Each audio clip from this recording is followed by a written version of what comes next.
વલસાડના ચંદ્રમૌલેશ્વર મંદિર નજીક વાંકી નદીના પુલ પર સર્જાયો ગંભીર અકસ્માત। મોપેડ સવાર દંપતી પુલ પરથી 60 ફૂટ નીચે પટકાયા।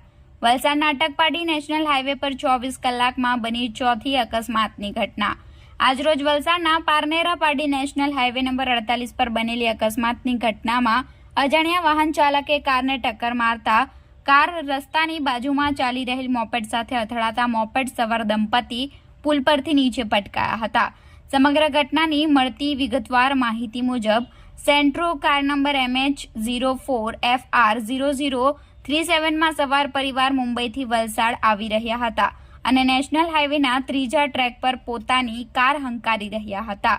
દરમિયાન પ્રથમ ટ્રેક પરથી પસાર થઈ રહેલા કન્ટેનર જેવા અજાણ્યા વાહન ચાલકે કારને ટક્કર મારતા કાર નેશનલ હાઈવેના ત્રીજા ટ્રેક પર ઘસડાઈ અને ત્યારબાદ પલટી મારી ગઈ હતી।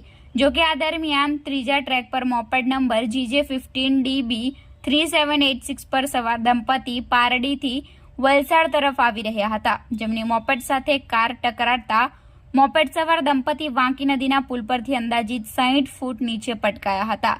સમગ્ર બનાવ બનતા આસપાસના સ્થાનિકો તથા રાહદારીઓ ઘટના સ્થળે દોડી આવ્યા હતા અને તાત્કાલિક ઈજાગ્રસ્તોની મદદે દોડી આવી ઘટનાની જાણ 108 એમ્બ્યુલન્સની ટીમને કરી હતી।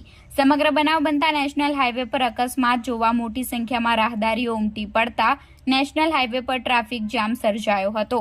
જોકે વલસાડ રૂરલ પોલીસની ટીમ અને 108 એમ્બ્યુલન્સની ટીમ ઘટના સ્થળે દોડી આવી હતી અને ઈજાગ્રસ્તોને તાત્કાલિક નજીકની ખાનગી હોસ્પિટલમાં ખસેડ્યા હતા, જ્યાં દંપતીની તબિયત સ્વસ્થ હોવાનું ફરજ પરના તબીબોએ જણાવ્યું હતું।